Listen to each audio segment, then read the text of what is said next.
If you plan on maxing out a lot, you need to watch this video because I'll be sharing some crucial strategies that really make a difference in minimizing injuries and optimizing the entire strength process.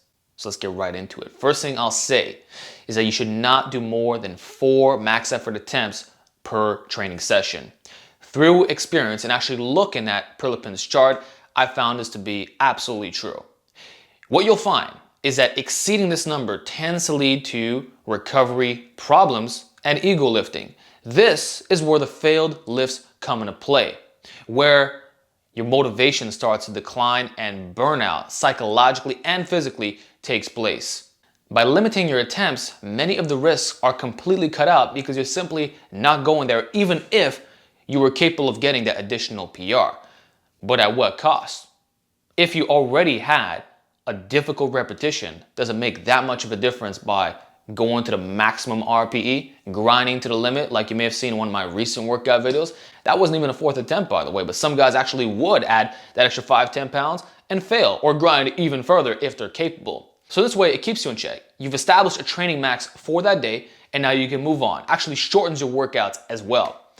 At the same time, it allows you to make smarter weight jumps by actually calculating percentages or simply ramping up at a more gradual pace, which also prevents you from failing lifts. For example, if you plan on lifting 315 on the bench press, I would advise doing 285, 300, then 315. Then you can call it a day. If you really feel as if you're that much stronger, try 320, 325. Instead of doing classical weight jumps that you often see, 275, 315, then the 325, which may or may not be a grinder, and then doing another attempt beyond that point. You'll feel less strong doing those attempts and far less confident while having to take far more rest in between those sets. You shouldn't feel burnt out from maxing out. You get in there, high quality single, move forward with the training session. So by limiting your attempts, it ensures a smooth training session from the preparation and numbers that will be hit, as well as preventing many of the downfalls that some people would associate with the max effort method. All right, no more than 4 attempts per exercise. And for me personally, I tend to stop at 3. But if you want to get that extra PR in, no problem. Just make sure to be able to hit it and that failing will not take place because that's not doing you any favors, my friend. Secondly, unless it's your 4th attempt, and even then, I would not recommend hyping up during your max effort workouts. Remember, this is not a competition. Psychological arousal in that way will only hurt your recovery while making you dependent on it. You should be calm while lifting. That explains why I listen to some strange genres, by the way. Some guys are like, Alex, how come you can alternate between melodic death metal and R&B? This explains why. Calm. That's the way to do it. Make sure your form is crisp. When you start getting super aggressive, that's when form breakdown can occur, at least more commonly compared to staying focused.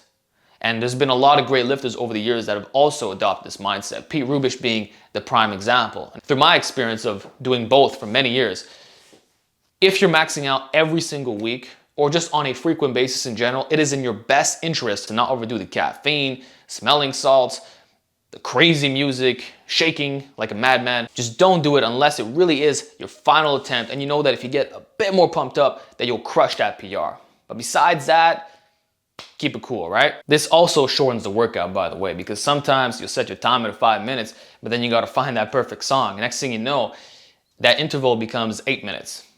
So we can't just look at what the clock says. Selecting the optimal song makes a difference, just saying.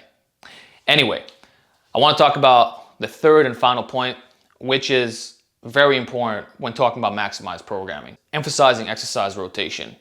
When guys talk about how the 1 rep max is ego lifting and that it doesn't build strength, for one, they're wrong because it's misapplied programming.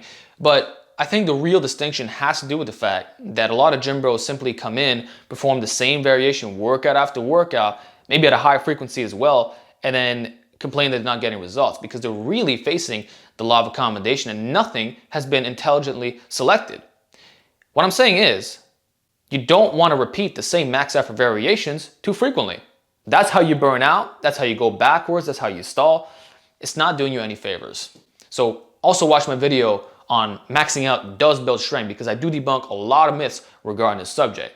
But what I can say is, If week 1 you perform the classic raw bench press, week 2 should not repeat that style. Unless you're a novice lifter and you're trying to milk it, but even then, I would still recommend a change of some type. I think it's in your best interest from a longevity standpoint and maximizing strength to rotate as frequently as possible. Keeps your mind fresh, keeps you getting PRs all the time, and you're building general strength while minimizing overuse, which matters so much when going at 90 to 100%. Therefore, rotate as much as you can. This is what I do in my workout videos, what I've been preaching for years. It's how I've trained with such intensity without getting snapped up. I can guarantee you that if I would have done the same variations week after week, by now I would have been badly hurt.